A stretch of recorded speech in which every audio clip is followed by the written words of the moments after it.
Bismillahirrahmanirrahim. Assalamualaikum warahmatullahi wabarakatuh. Alhamdulillahi rabbil alamin. Bersyukur kita kepada Allah dan semoga Allah jadikan kita termasuk hambanya yang bersyukur. Karena Allah mengatakan wa qalilum min ibadiyasy syakur, bahwa sedikit sekali hambanya yang bersyukur kepada Allah Subhanahu wa taala. Dan berselawat tidak lupa kepada Nabi kita tercinta, Nabi Muhammad sallallahu alaihi wasallam, yang semoga Allah jadikan kita termasuk hambanya yang gemar selalu menghidupkan sunnah Nabi kita, Nabi Muhammad sallallahu alaihi wasallam. Pada kesempatan video saat ini saya ingin menyampaikan sedikit terkait tentang hakikat manusia dan alam semesta yang dilihat di dalam Al-Quran dan hadis Nabi sallallahu alaihi wasallam. Namun sebelum jauh sedikit saya ingin menyampaikan, saya mengawali dengan sebuah kalimat penegasan, bahwa kalau kita berbicara tentang manusia, artinya kita berbicara tentang makhluk yang paling sempurna di antara makhluk yang Allah ciptakan yang lainnya. Baik itu jin, hewan, bahkan malaikat sekalipun, yang notabene makhluk yang paling dekat, muqarrabun, yang paling dekat dengan Allah Subhanahu wa taala, maka dengan tegas Allah mengatakan laqad khalaqnal insana fi ahsani taqwim, bahwa sungguh kata Allah, Allah akan menciptakan manusia dalam bentuk yang sangat sempurna. Maka kalau kita berbicara manusia, itu Al-Quran menyebutkan istilah manusia dengan berbagai macam sebutan. Di antaranya Allah menyebutkan dengan istilah al-bashar. Hal itu disampaikan oleh Allah di dalam surat Ar-Rum ayat ke-20. Allah juga menyebut istilah manusia dengan sebutan al-insan. Itu disampaikan di antaranya surat At-Tin ayat ke-4.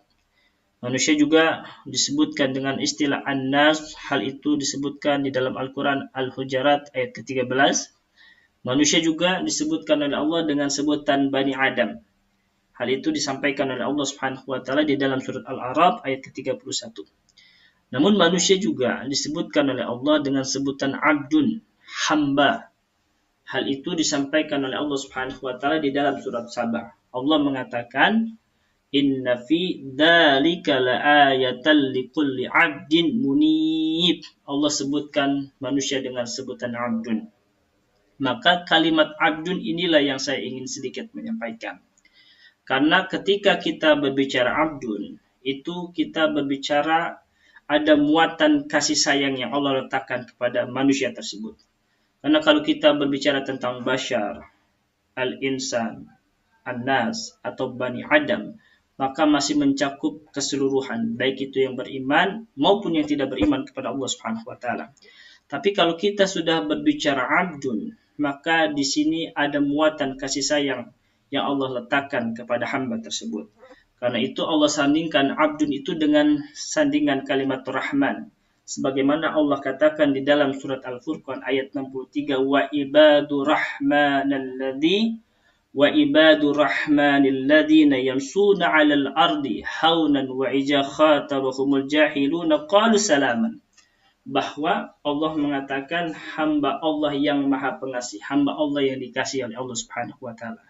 Jadi kalimat abdun ini lebih dekat kepada kasih sayang Allah Subhanahu wa taala.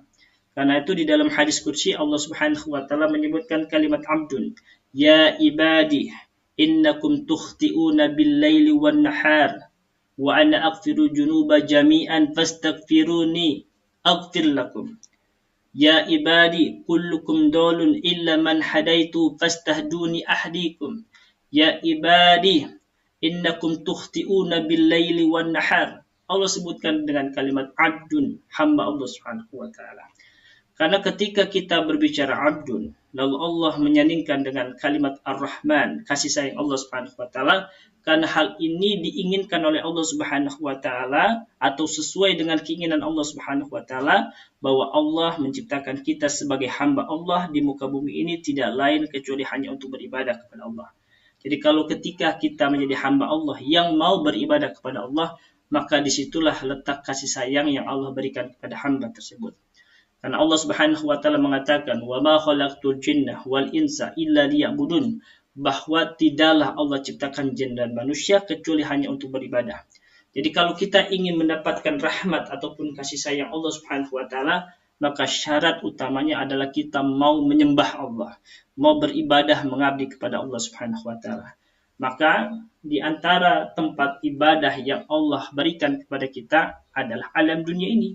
Alam dunia ini adalah tempat kita beribadah kepada Allah. Karena ketika kita sudah masuk alam akhirat, maka di situ bukan tempatnya kita beribadah lagi kepada Allah Subhanahu wa taala. Maka kalau kita berbicara tentang alam dunia ini atau alam semesta ini, maka yang pertama yang harus kita yakini sebagai hamba Allah yang beriman, bahwa kita harus meyakini bahwa alam dunia ini, alam semesta ini adalah Dia Allah yang menciptakan. Di dalam Al-Quran, Allah Subhanahu wa Ta'ala menyampaikan di antaranya di dalam surat Al-Baqarah ayat 29, "Walladzi khalaqa lakum ma fil ardi jami'an, summa stawa ila as-sama'i fasawwahunna sab'a samawat wa huwa bikulli syai'in alim." Jadi Allah Subhanahu wa Ta'ala lah yang menciptakan bumi, langit, bintang, matahari dan seluruhnya jami'an semuanya adalah Dia Allah Subhanahu wa Ta'ala yang menciptakan. Untuk apa Allah menciptakan alam dunia ini? Di antaranya adalah Allah Subhanahu wa Ta'ala menciptakan alam dunia ini adalah untuk menunjukkan akan keberadaan Allah, menunjukkan akan kebesaran Allah Subhanahu wa Ta'ala, bahwa Dialah Allah yang maha besar, yang maha segala-galanya, yang maha dahsyat. Allah mengatakan, "Inna fi khalqis samawati wal ardi wa ikhtilafil laili wan nahar la ayatil liulil albab." Sebagai tanda-tanda akan kebesaran Allah Subhanahu wa Ta'ala. Agar dengan keberadaan alam semesta jagat raya ini, itu menjadikan hati kita semakin beriman, semakin meningkat keimanan kita, semakin meningkat keyakinan kita kepada Allah Subhanahu wa Ta'ala, semakin takut kita kepada Allah Subhanahu wa Ta'ala. Karena seluruh alam dunia ini, baik itu bintang, matahari, bulan, bahkan hewan-hewan, semuanya bertasbih kepada Allah Subhanahu wa Ta'ala. Sebagaimana Allah mengatakan, "Sabbaha lillahi ma fis samawati wa ma fil ard." Bahwa apa-apa yang ada di langit dan apa-apa yang ada di bumi semuanya bertasbih memuji Allah Subhanahu wa Ta'ala. Jadi yang pertama, kita adalah manusia, bahwa manusia adalah makhluk yang paling sempurna di antara makhluk-makhluk yang lainnya. Hal itu disampaikan oleh Allah Subhanahu wa Ta'ala di dalam surat At-Tin. Maka manusia ini diciptakan oleh Allah Subhanahu wa Ta'ala, tujuannya hanyalah untuk beribadah kepada Allah Subhanahu wa Ta'ala, untuk mengabdi kepada Allah Subhanahu wa Ta'ala, sehingga dengan keibadahan kita, dengan pengabdian kita, Allah Subhanahu wa Ta'ala akan memberikan kasih sayangnya kepada kita, insyaallah. Dan Allah Subhanahu wa Ta'ala menjadikan alam dunia ini, bumi ini adalah tempat kita untuk mengabdi, untuk beribadah kepada Allah Subhanahu wa Ta'ala. Dan di alam dunia ini adalah tempat kita memikirkan, merenungkan akan tanda-tanda kebesaran Allah Subhanahu wa Ta'ala, sehingga kita semakin yakin, semakin mantap, semakin kuat keimanan kita kepada Allah, bahwa Dialah Allah Subhanahu wa Ta'ala yang menciptakan alam dunia ini.